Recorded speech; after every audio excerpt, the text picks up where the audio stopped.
人不是针对我们，而是私下朋友，还可以应付。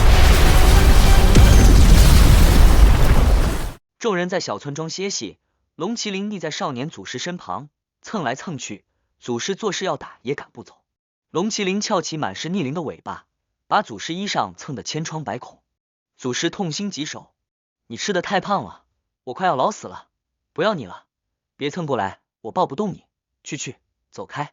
瞎子缠着都天魔王请教术数，魔王对村里人有些恐惧，只解答不主动传授。药师忙着为众人治伤。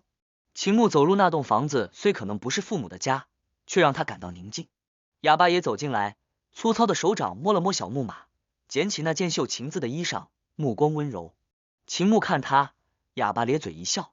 司婆婆催促回村过年，还打趣要把龙麒麟宰了分吃。祖师紧张护着，你敢，少打他主意，你小时候就贼眉鼠眼，想弄去吃掉，走开，别蹭我，执法，快把他撵走。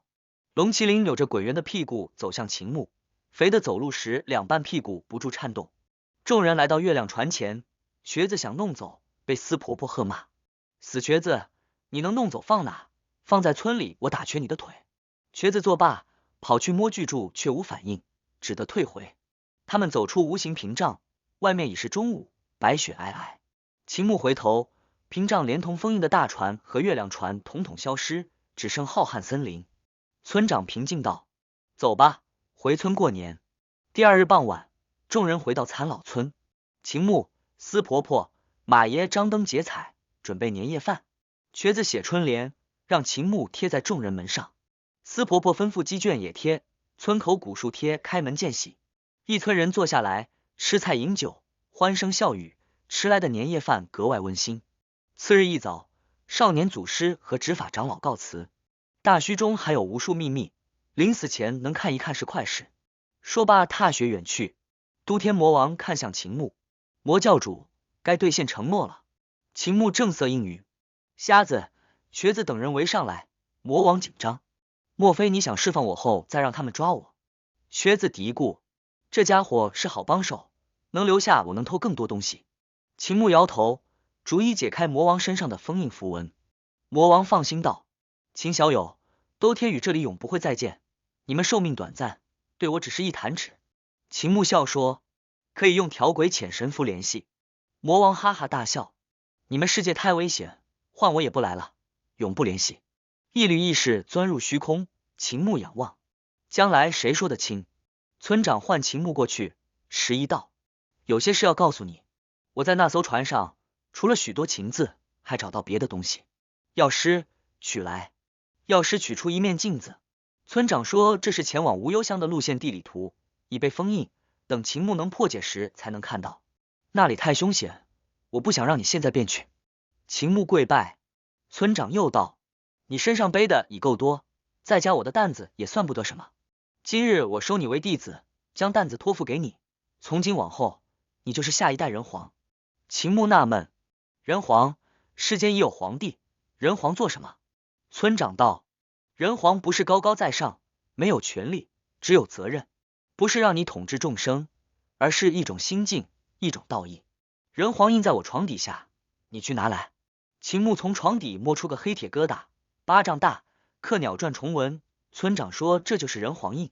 秦牧问还有别的圣物没？村长动怒，人皇印飞起砸他脑门，然后落在他怀里。你就是这代人了。秦牧愕然，这么简单？药师也吓一跳，还以为会有隆重典礼。村长叹气，知道人皇的已很少了。咱们不是门派，不是皇帝，就是传承，代代一人，找当是最聪明悟性最好的。这代最聪明的是延康国师，但他没兴趣，而且已走出自己的路。我懒得往外跑，只有你还马马虎虎。秦牧安慰，村长别勉强，你还可以找到更好的。村长被憋个半死，秦牧勉为其难答应。村长怒笑，别人求我教还不教，你还嫌弃？秦牧踢石子嘀咕，只是个名头没啥用。村长缓过气来，释怀道，咱们做人皇的只有一个责任。他眼中金光四射，如无数剑芒。伐神、伐魔、伐天，是神的归神管，是魔的归魔管，是人的归人管。神魔若插手，就把他们的手砍下来；若出头，就把头砍下来。秦牧转身就走，把人皇印丢回村长怀里。村长大怒，元气化作大手将他拎回来。秦牧喊：“婆婆救命！”司婆婆笑眯眯说：“木儿高兴得快哭了。”秦牧只得认命，把印丢进饕餮袋。村长满意，让秦牧施展剑履山河。秦牧使出改良版，融入了延康国师的绕剑式、钻剑式、游剑式。村长惊讶，赞道：“不错。”然后村长用五曜境界的修为与秦牧对拼一招，结果秦牧身上闪现数十道血光，倒飞贴在屠夫肉铺墙上，墙上留下山河图案。如此反复，秦牧一次次被击飞。残老村的墙壁上出现一幅幅山水画，铁匠铺、聋子的房，只差司婆婆的房。秦牧封住伤口，抹龙涎，苦思冥想改进剑法。秦牧连败数次，元气耗尽，颓然认输。药师走过来对村长冷笑：“你的剑法极耗元气，五曜境界最多施展2、3次，你刚才施展了7次，你作弊。”村长脸色挂不住，讷讷道：“我控制元气可以施展4次，不过木儿的元气的确雄浑，像大水缸，我像水桶。”药师笑说：“相同剑法他不敌你，他已败了。”村长说：“剑履山河经他打磨已无破绽，秦牧改的越多，破绽越多，但可借他之手磨砺剑法，从术脉象法，再脉象道。”秦牧恢复后莫作参悟，脑中模拟与村长对战，总落败。终于他在头脑风暴中击败了虚构的村长，兴冲冲再战，结果又被击飞，栽进鸡圈。10几只鸡婆龙气势汹汹杀来，秦牧一招山河崩线，将鸡婆龙羽毛剃光，光秃秃坠地，漫天羽毛飘荡。鸡婆龙钻回鸡圈，不敢露头。秦牧呆了，自己何时变得这么厉害？瘸子赞：“木儿好威风，终于能打得过鸡了。”秦牧脸色微红。哑巴丢来一个剑丸，比划说刚练的。秦牧握紧剑丸，元气冲入，剑芒化作巨龙咆哮，又化作打铁巨锤砸出大坑，再化刀光日耀东海千叠浪，又化毛笔画出蛟龙图，蛟龙变长枪，最后化作剑履山河。村长眼角乱跳，瞪向哑巴，哑巴躲进铁匠铺。秦牧又惊又喜，这剑丸可千变万化，将拳法、道法、剑法毫无挚爱的施展。但他没用剑丸挑战村长，说：“村长没用武器，自己也不能用。”哑巴翻白眼，一副你没救了的表情。秦牧继续参悟改进，每次失败都有新感悟，剑履山河越来越完美。